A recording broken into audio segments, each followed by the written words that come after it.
네, 먼저 오늘 함께 이야기 나눌 분들 소개해드리겠습니다. 민주언론시민연합의 김원경 사무처장, 그리고 강흥식 YTN 해설위원 나오셨습니다. 안녕하십니까? 안녕하세요.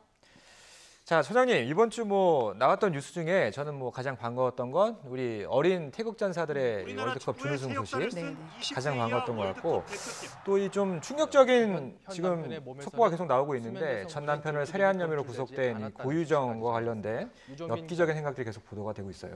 또 정치권에서는 국회가 파행이다 보니까 다른 소식은 없고 윤석열 검찰총장 후보자 지명 소식 관련 소식 좀 나왔었는데 이번 한 주 YTN 뉴스 어떻게 보셨습니까? 사실 그 YTN 뉴스뿐만 아니고 고유정의 그 살인 이 관련된 여러 가지 내용들이 많이 나오고 있더라고요. 그런데 우리가 이제 범죄 뉴스는 사실 모든 사람들에게 관심거리예요. 그러니까 내용이 충격적이면 충격적일수록 많은 사람들이 보기는 합니다. 그런데 이런 보도에 있어서 좀 더 엄밀하게 검증된, 그러니까 어떠할 것이다라는 추측성 보도는 좀 자제하고 정확하게 확인된 내용들 위주로만 보도했으면 좋겠고, 내용에서도 너무 충격적인 내용들을 그대로 보도를 하는 것은 불편하다, 저는 이런 생각이 듭니다. 사실 사건 사고도 그렇지만은 강력 범죄 뉴스도 결국엔 범죄 예방 차원에서 보도가 이루어지는 거니까 참고하도록 하겠습니다.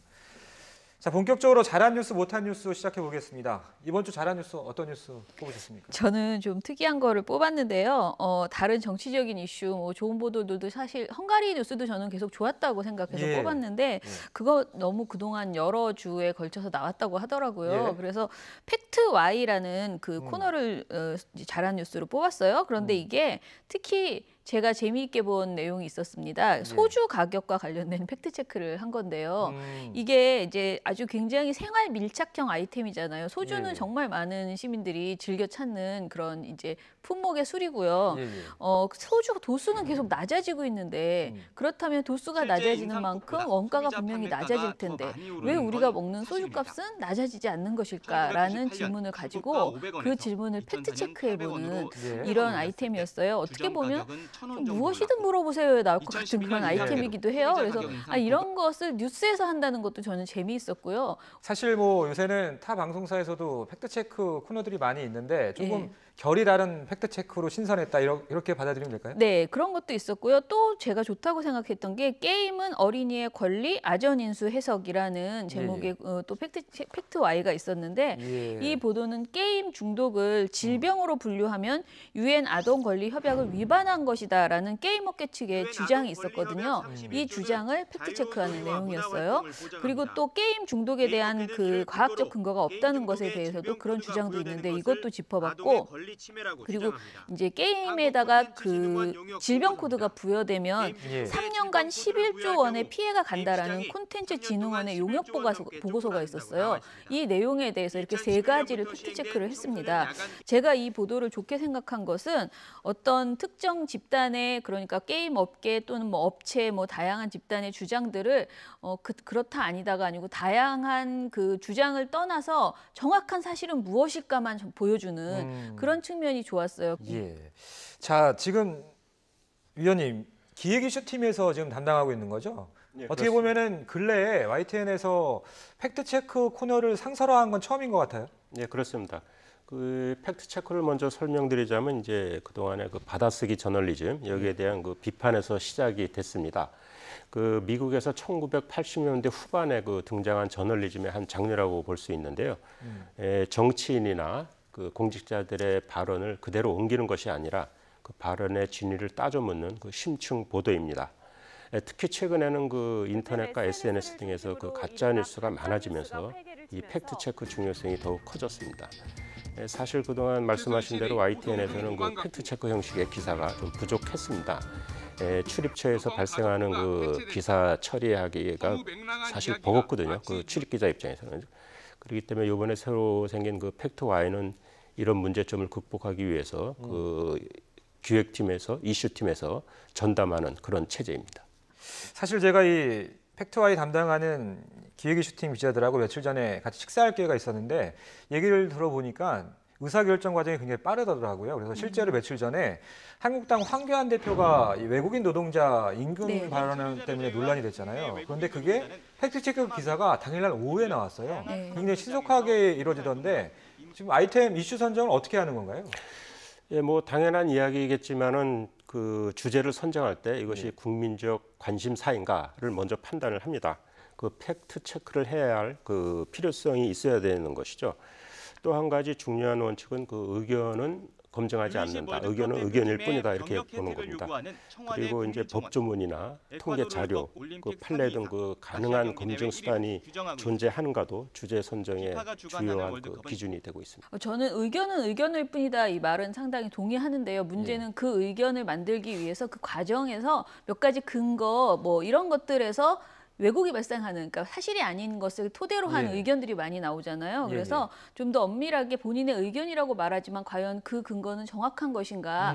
이분의 의견이 나쁘다가 아니고 이분의 의견을 뒷받침하는 그 내용에 대해서는 팩트체크를 꼭 해줬으면 좋겠다라는 생각을 합니다. 알겠습니다.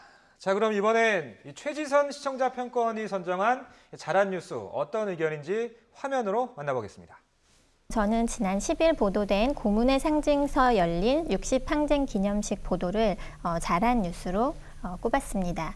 60항쟁을 맞이하여 관련 행사를 보도함에 있어서 YTN은 60항쟁의 의미와 민주주의의 소중함을 되새길 수 있는 리포트를 해서 매우 돋보였다고 생각합니다. 어떻게 보면 이게 굉장히 당연한 리포트인데요. 다른 언론 매체가 그 행사에 여야 정치인의 참석을 전면에 내세우면서 또 다른 정치 갈등을 이렇게 부추기는 보도를 했고 기사를 내보냄으로써 YTN의 그 리포트가 좀 더 돋보였던 경우라고 생각을 합니다. 특히 그 당시에 그 자료 화면들을 사용을 해서 시청자들의 이해를 높이고 그 당시에 그 민주주의를 열망하던 시민들의 모습 이런 것들을 조명하고 또 그 민주주의 운동을 하면서 희생된 희생자 가족들을 비추면서 그 민주주의의 소중함을 되새길 수 있는 계기가 됐다고 생각을 하고요. 또 아울러 그 제가 가장 인상 깊게 봤던 것은 그 남영동 대공분실 그 사진을 과거의 이미지에서 오늘날의 그 변화된 모습을 이렇게 연결해서 연출을 하신 점이 굉장히 돋보였던 것 같아요. 그것이 이 민주주의의 어떤 의미 이런 것들을 역사 속의 어떤 한 사건으로 단절된 사건으로 보여주기보다는 지금까지 현재 진행 중인 이어져 있는 어떤 하나의 그 연속선상의 의미로서 그 의미를 담고 이것들을 연출해 주셨다고 생각을 합니다. 그래서 잘한 뉴스로 선정을 해봤습니다. 네, 잘 들었습니다. 이번엔 못한 뉴스 꼽아보겠습니다. 사무처장님께서 꼽아주신 못한 뉴스는 어떤? 네, 저는 기본적으로는 YTN의 헝가리 유람선 침몰 사고 관련 보도가 괜찮았어요. 왜냐하면 YTN이요? 타사에서 하지 못하는 내용들을 보도 전문 채널의 특성에 맞게 적절하게 잘 보도했다라고 생각하고 타사에 비해서 나쁘지 않았습니다. 그런데 굳이 이 내용을 갖고 온 것은 그 피해자 가족 을 지나치게 관심을 갖고 취재를 하거나 또는 그 피해자의 집을 찾아가서 뭐 차를 밀착 취재, 집을 밀착 취재. 언제쯤 보도되는 내용인가요? 이게 5월 31일에 보도된 내용인데요. 그러면 사고 발생 바로 다음 날이네요. 저희가 그렇죠. 특보 체제로 들어가고 나서 이 재난방송 초기의 문제. 그렇죠. 현대가 가족여행 갔다가 차 안에는 과자만 덩그러니라는 제목의 보도거든요. 근데 이 보도가 이제 사고 난 피해 당사자들을 이제 찾아가가지고 그 집에 가서 3대가 살던 그 집의 차를 보고 과자가 그 안에 있더라 이런 이야기. 그 다음에 그 집의 문을 이렇게 들여다보거나 배를 누르거나 여러 가지 내용들이 나왔습니다. 그런데 사실 저는 늘 생각하는데요. 이런 참사나 사고가 발생하면은 피해자에게 너무 집중해서 그 초창기에 굉장히 슬퍼하고 힘들어하는 피해자들을 찍으려고 하고 그리고 그분들을 잡지 못하면 이웃이라도 이제 찾아가서 어떻게 보면 미담성, 안타까워하는 내용들 이런 것들 담으려고 하거든요.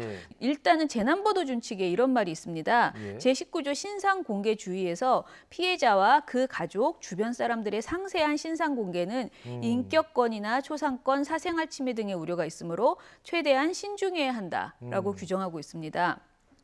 그래서 이런 측면에서 이제 신상 공개도 하지 말아야 되고 신상 공개까지는 아니지만은 너무 과한 관심 그것이 도대체 공익적으로 무슨 이익이 있느냐라는 생각이 있는 거예요. 그리고 제가 또 하나 걱정했던 것은 신상 공개도 조금 문제가 있었어요. 아까 그 보도에서 대전 시민의 피해 현황 문건을 촬영해서 내보냈는데요. 이게 이렇게 들고 회의를 하고 있는 모습을 카메라가 뒤에서 비치면서 이 A4 용지를 그대로 보여줬거든요. 근데 거기에 온전히 신상 공개가 되진 않았고 이름은 이렇게 별표 처리가 돼 있었어요. 그렇지만 나이와 성별 그리고 가족 관계, 그러니까 이분들이 어떤 관계인지가 쫙 정리되어 있는 그런 파일이었습니다. 그래서 많은 부분에서 신상 공개라고 했을 때 모든 것을 공개해야 신상 공개라고 생각하지만 몇 가지 단서를 주는 그것만으로도 충분히 신상 공개 효과를 줄 수 있기 때문에 자제해야 된다라고 생각을 합니다. 이 기사가 이제 희생자들의 그 애틋한 사연을 전하려고 한 기사였는데요. 뭐 다소 부적절한 그런 취재가 있었습니다. 일반인의 개인 신상이 사실 노출이 되면 안 되죠. 특히 뭐 이렇게 피해자들의 신상이 노출이 되는 건 더더욱이 유의를 해야 될 부분이고요. 말씀하신 대로 재난보도 준칙에 따라서 보도를 하도록 하겠습니다. 예, 알겠습니다. 자, 그럼 이번에는 최지선 시청자 평권이 선정한 아쉬운 보도 화면으로 만나보겠습니다. 네, 제가 선정한 아쉬운 뉴스는 뉴스가 있는 저녁에 내 맘대로 탑3에서 보도한 고유정 전 남편 시신 못 찾으면 무죄 가능성 보도입니다. 이 경우에 원래 내 맘대로 탑3의 성격이 인터넷을 달군 소식들을 이렇게 간추려서 전달을 하는 것이라는 것은 알고 있는데요. 그럼에도 불구하고 아직 수사가 진행 중인 사건 그리고 아직 재판이 열리지도 않은 사건에 대해서 무죄의 가능성을 언급한다는 자체가 조금 신중하지 못했다는 생각이 들고요.